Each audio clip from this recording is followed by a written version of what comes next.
police officers are coming out. I know when you were talking with a couple people earlier, all of these people were... I think we may need to let her get out of the way there. Sorry, we had to go. Sorry. Just want to show you people out here. They are damaging cars out here. Oh, more tear gas coming, more tear gas. We're going to run because we don't want our eyes to burn. So we're just going to run down the street here. But, yeah, they're damaging windows, cars. Look, over to there, they're doing more.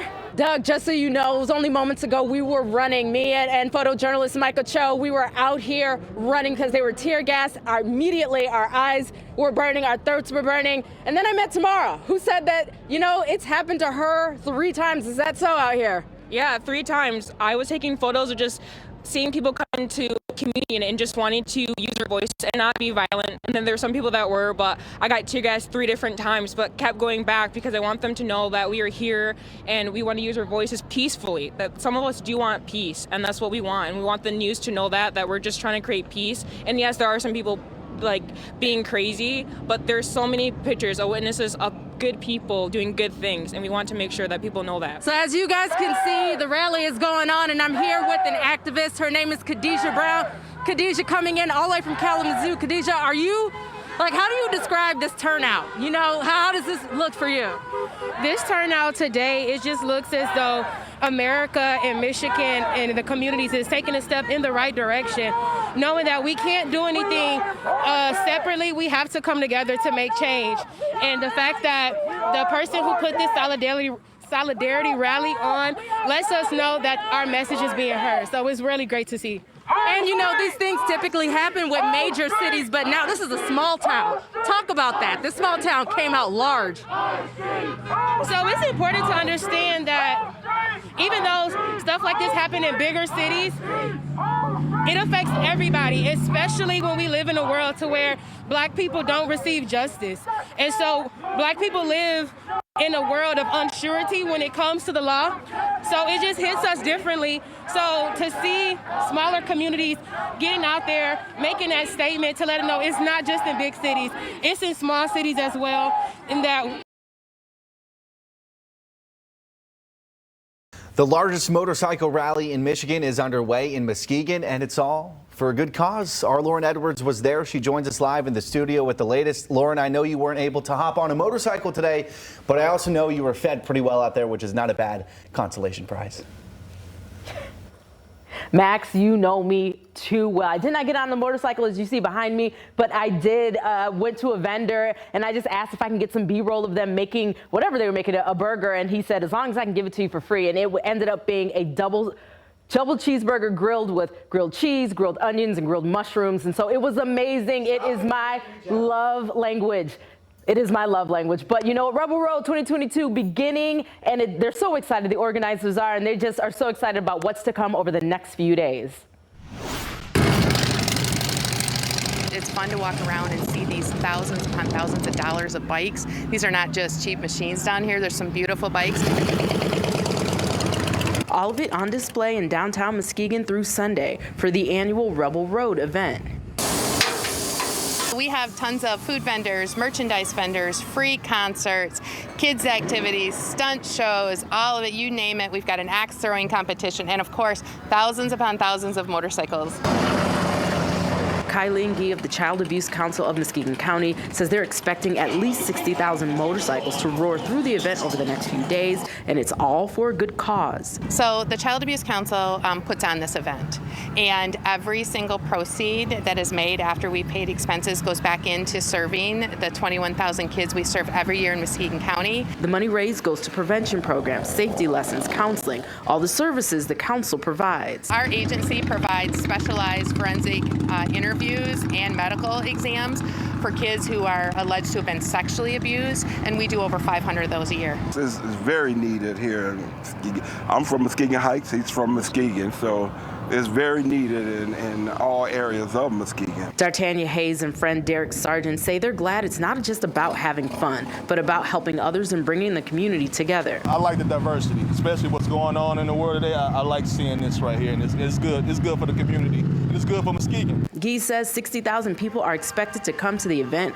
which she says is the largest motorcycle rally in the state, but their focus is on the kids, and she's grateful others have the heart for them too. Our bottom line is kids and families and making sure that they can be safe and healthy and thrive, and nothing makes me happier or more honored to be able to do that job. So I think what is so noteworthy about all of this is the simple fact that it was organized by 8 people. They all have day jobs, but they organized this event because they really want to raise money to help end child abuse. And if you guys want to go, just make sure you do it before Sunday because it closes at 2 p.m. that day. Reporting live here in studio, Lauren Edwards, Fox 17 News. Thank you, Lauren. Looks awesome. I'm a little disappointed you didn't bring me back any food, though. I will remember that. I will remember that. Still ahead. I just left Clementine's behind me here in downtown South Haven, and I was there for a few hours, and the staff was on their feet the entire time. But a new change in their schedule is going to give them a much-needed break. We're really dedicated to our staff, and our staff is really dedicated to our restaurant. And the staff at Clementine's enjoys working together. But lately, they've been feeling burnt out, says manager Tammy Gleason, and it stems from being short-staffed.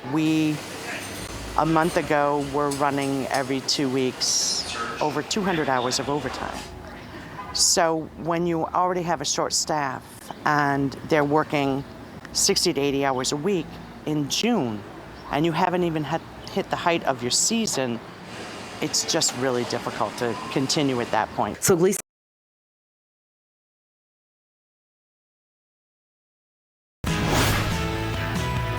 Reese, thank you so much. Best news of the day. Football is back. High five. Yeah, go Cowboys. Woo! Oh, God. Oh, sorry. And it all begins with Western Michigan football. They hit the practice fields today.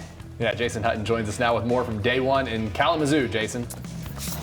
Well, the Broncos have been knocking on the door of a MAC. And right now we have team coverage. Meteorologist Reese Cole and Haley Vaughn joins us in the Weather Center. Guys, this weather is breaking my soul. Beyonce said, don't do that.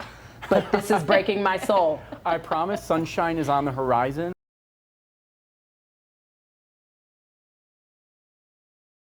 Well, you know, the protests are definitely ways that people can kind of channel their anger, channel their frustration. And we have seen them here in Grand Rapids lately. Hundreds of people have taken to the streets protesting the officer-involved shooting death of Patrick Lyoya. And it bears the question, do protests actually work? Lauren Edwards spoke with experts and is live in studio with what she's learned. Lauren? Josh Janis, over the past few years, I've covered a number of protests, marches, and demonstrations. Some of them were peaceful, some of them not. But does this activism actually lead to tangible change? Use your First Amendment, okay? Certainly, you know, the community has all right to get out there and throw your fist up and yell and scream and bring attention to the problem. It's something that's been happening a lot lately in Grand Rapids. The thing that people use protests for the most here is to make your voices heard. On April 4th, Patrick Lyoya was shot in the head by Grand Rapids police officer Christopher Schur. Since then, protests have broken out in the city. What do we want? Justice! And the state. Black Lives Matter Michigan holding this one last week on the steps of the state capitol. We are here for a peaceful protest, but peace doesn't always mean that we're just going to stand by with our arms behind our back asking for things. During these protests and demonstrations, there have been tense moments, like this one on Tuesday night at the city commission meeting. However, most protests and demonstrations have remained peaceful, which is what the Lyoya family wants. Hundreds so far have participated. For people who want to grieve collectively and they want their voice to be heard, it's important. I mean, it's for the same reason people go to church and they sing.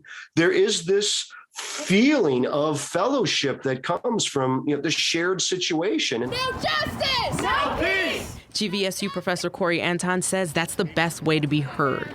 I think it's, from my own perspective, it is really only effective when it has, you know, a lot of peacefulness, and it's done in good spirits of solidarity. Sit-ins, die-ins, boycotts are all forms of peaceful protest. Back in 2020, following the death of George Floyd, the ACLED research group says of the 10,600 protests that happened in the U.S. that summer, 95% were peaceful.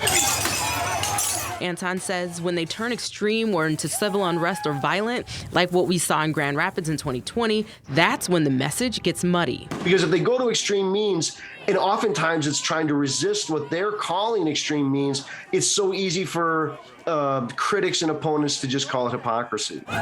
But even when things get violent, protests still serve a purpose, says Central Michigan University's Laurel Swissler. I understand the hesitancy that people have and the desire they have to sort of create categories of good protesters and bad protesters. But the truth of it is we are dealing with violent social structures. And so it's kind of a hypocritical ask to tell people who are suffering under violent oppression to be polite and quiet. Swissler says she does not endorse nor advocate for violence, but she says there's still a message behind them and they have led to change. Basically, every major social justice milestone in American history has been the result of people being in the streets. So when we think about the abolition of slavery, when we think about votes for women, women's suffrage. Along with the LGBTQ plus rights and the civil rights movement from the 1950s, Swissler says all that activism led to structural change and justice. However, experts say justice isn't always immediate. I think that the more uncomfortable people are about the protests, then the more likely they are to listen to more official pleas to make change. In Grand Rapids, Lauren Edwards, Fox 17 News.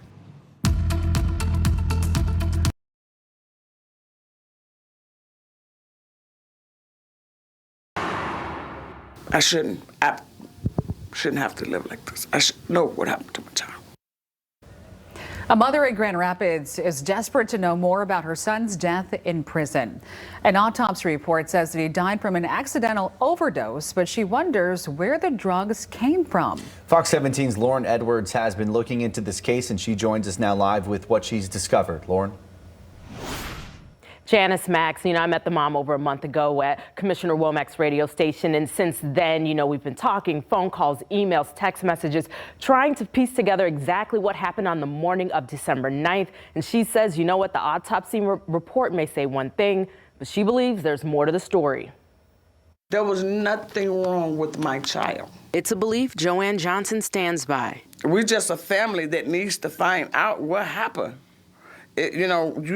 A 35-year-old don't be all right today and then, fall dead within less than 24 hours. The Grand Rapids mother says the last time she spoke to her son, Ventron Benique Lott, on December 8, 2021, he sounded okay on the phone. He was fine. He was just telling me that I needed to call because they wasn't giving his medicine. The end of the call, we was joking. She says Lott suffered from seizures and has had them since he was a child. So he asked her to call the Macomb Correctional Facility to make sure he got his medicine. He stated that I needed to call there because they was messing with his medicine. They was not giving him his medicine. However, Johnson never got a chance to make that phone call. Before I could call the day before I got the phone call, my son died in his sleep. The morning of December 9, 2021, Lott was found unresponsive in his cell. He was pronounced dead less than an hour after guards were called in. Johnson has called and written letters to officials trying to figure out what happened, but claims no one has responded. When she went to pick up his belongings in February, she says this is what she got. Well, these are the boxes of papers. 7.5 years. Blank notebooks with pages ripped out. This book. Lott's eyeglasses, and stuffed in a case, she says this. It's white powder and a plastic bag with some blacks. I don't know. It's still in there. I put it back where it was.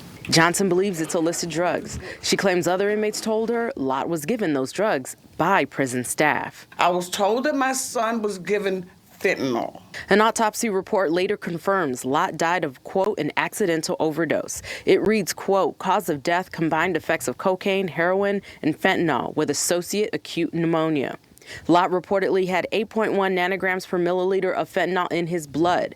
Cocaine was triple that, along with trihexyphenidyl, which is used to treat tremors. How did he get the fentanyl? I don't know. He's in prison. Johnson says Lott was serving his second stint in prison, 8 to 30 years for attempted armed robbery and attempted carjacking. But she says that shouldn't matter. She wants to know what led up to his death and how drugs got into the prison. Fox 17 took her questions to the Michigan Department of Corrections. How is it that narcotics makes its way into a jail or into a correctional facility? There's really only a few ways that can come in, obviously, and that's certainly been hampered because of COVID, because obviously when visitors come in, that's certainly one way in which drugs can be introduced. Chris Gouts with MDOC says drugs can get in 3 ways: over the fence, through the mail, or through the gate. That's staff or visitors coming through the gate, bringing it in. People literally throwing it over the fence, using drones or some other procedure. We've even seen potato guns. Gouts says whenever a prisoner dies, Michigan State Police immediately investigates. In the case of prisoner Lott, this was something that occurred back on December 9th, shortly before 7 a.m. His cellmate approached our custody staff to let our staff know that the prisoner Lott needed assistance. According to the police report, which Fox 17 obtained through a Freedom of Information Act request, guards performed CPR and administered Narcan, but Lott was later pronounced dead at McLaren-Macomb Hospital.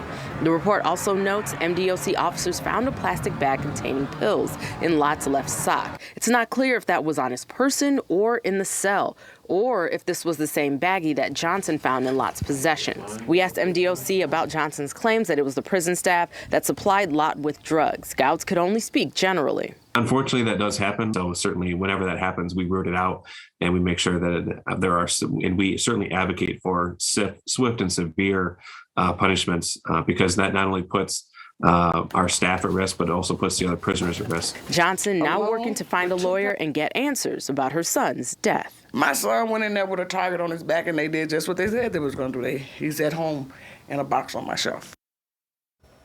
Now remember, Michigan State Police, they investigate all deaths that happen in any prison in the state. And when I reached out to them this morning to get an update on this case, they say it's still open and ongoing. And we're going to continue to give you guys updates as we get them from police, from family, from whomever, because we are going to stay on this case. And in the 6 o'clock show, we're going to take a closer look at federal data about overdoses behind bars. Reporting live here in studio, Lauren Edwards, Fox 17 News.